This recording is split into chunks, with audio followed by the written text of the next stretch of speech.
The U.S. will be imposing a wave of new tariffs on 60 trading partners in less than an hour, replacing a 10% global duty that's set to expire at the same time. Countries that have laws in place to combat forced labor have been given a 10% rate, while those without such statutes face a 12.5% tariff. So here in Asia, China, Japan, South Korea, Singapore, the Philippines, Vietnam and Thailand face higher duty, while India, Pakistan, Indonesia, Malaysia, Sri Lanka, Bangladesh and Cambodia will be given the 10% rate. Goods including steel, aluminium, automobiles and parts won't be subject to the new measure as they are covered by separate national security tariffs. Food, agriculture, fertilizer and energy products are also exempt. Now, these fresh tariffs are putting a spotlight on forced labor. So, what is it exactly, and why is President Trump prioritizing it in his economic agenda? So let's start with how it's defined. The International Labour Organization explains it's as any work or service that is done under threat or which is carried out involuntarily. This includes things like wage theft and physical abuse. The United Nations has likened it to modern slavery. The U.S. stopped the import of goods made with forced labor back in 1930. This time, it's targeting countries that haven't done enough, well, either by not banning imports made with forced labor or not properly enforcing bans already in place. So then, why is this a priority for President Trump? Well, experts say it's simple. Countries that use forced labor are deemed to have an unfair competitive advantage. So think lower production costs and the distortion of market prices. Well, it's already tough for law-abiding manufacturers to compete with goods that are artificially cheap. The U.S. Office of the Trade Representative, or USTR, argues that some American businesses have already been undermined and that forced labor goods have already infiltrated the economy. And in particular, tobacco, rice, beef and cotton. The tariffs are not yet final, though, and it's unclear how these levies would improve workers' rights or raise wages. And for a closer look at what these tariffs mean, well, especially for us here in Asia, let's speak to Deborah Elms, and she's head of trade policy at the Hinrich Foundation. Morning, Deborah. So, first up, how are these tariffs different to the global 10% levy that's expiring soon? And what do you make of the Trump administration's choice to then target forced labor practices? Well, I don't think this is about forced labor at all. It was just a convenient excuse to rebuild the tariff wall that got overturned by the Supreme Court in February. We've had a temporary 10% tariff that expires, as you just mentioned, in about an hour.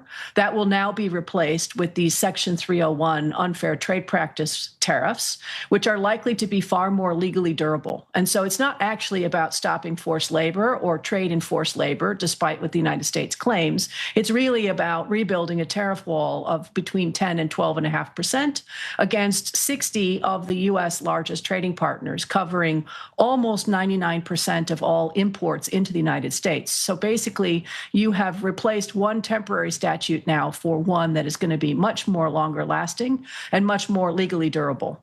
So will any of these countries be able to fight these levies, or can the U.S. reduce them? I expect that there will be lawsuits ahead, but the way that the United States has structured this is very interesting, and it suggests that we'll have to have lawsuits country by country. So firms that are affected by imports from, let's say, Singapore, will have to fight separately from firms that claim that they've been affected by imports from Malaysia, Indonesia, or Thailand. And so it will be a challenging legal environment, I think, and firms should just be prepared to pay more in tariffs. And in places like Singapore, the tariff just increased from what has been 10% since the Trump administration started all of its tariff activity to a now 12.5% with a new set of tariffs on the horizon that will affect countries like Singapore and 15 other major U.S. trading partners. We don't know when those will land. It could be soon, and that will drive the tariff rates presumably higher still. Well, so then which countries or industries do you suspect are likely to be most affected here? You know, it seems that it's more targeted this time around than just blanket measures. They are blanket measures, but there are a lot of exceptions, especially for things that the United States doesn't produce, crops that the United States doesn't grow, and a certain number of energy products and fertilizer products. Those are exempt from this set of new rules. But everything else at the moment remains subject to these new tariffs. And the complexity, I think, is particularly high. So firms are going to have to scramble to figure out whether these tariffs apply to their specific goods that are entering the United States. And we're not quite done yet with the tariff escapades out of Washington. Well, let's look at China. You know, China had earlier criticized the use of the Section 301 trade investigations and warned that it would take necessary measures. Could this latest round of tariffs undo the progress made between the U.S. and China in recent months? Certainly they could. And I think that there has been no response so far from China, as far as I'm aware, on these tariffs. And I think that's part of an internal discussion that must be taking place in Beijing over, they have retaliatory measures, I'm sure, lined up and ready to go.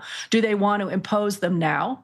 Do they want to impose them at the highest possible level or at the lowest possible level, especially because there is, again, this extra Section 301 on what the United States claims is structural excess capacity that is looming, and could it be imposed at any time?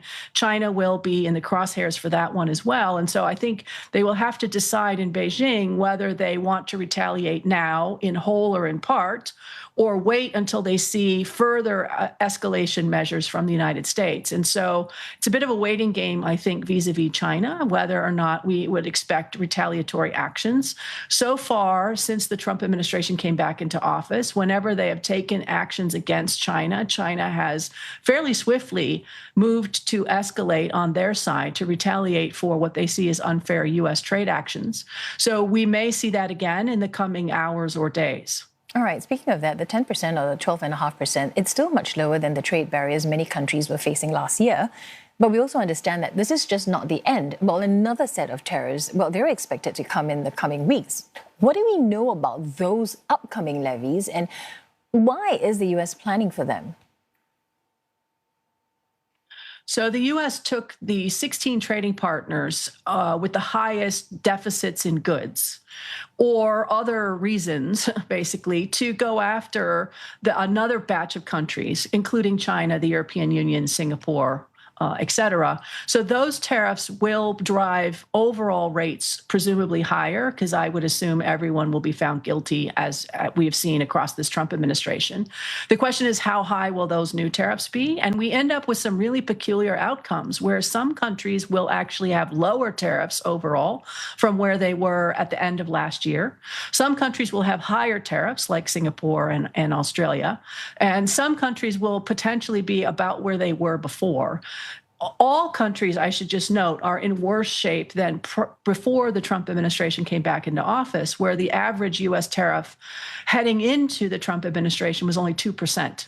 So 10% is significantly higher than 2%, and we are now in a much higher tariff world with more flexibilities and more tariff and other trade tools being threatened by the United States against many of its largest and most important trading partners. All right, so saying all that, what are the implications for Singapore and the wider ASEAN region?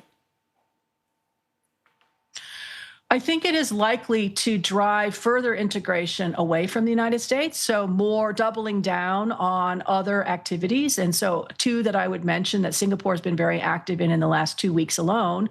One is this thing called the Future of Investment and Trade Partnership, FITP. Singapore is a founding member, and they're looking to line up with 19 other smaller economies to say, how can we collaborate and cooperate together? I think that's an interesting innovation that Singapore is helping drive.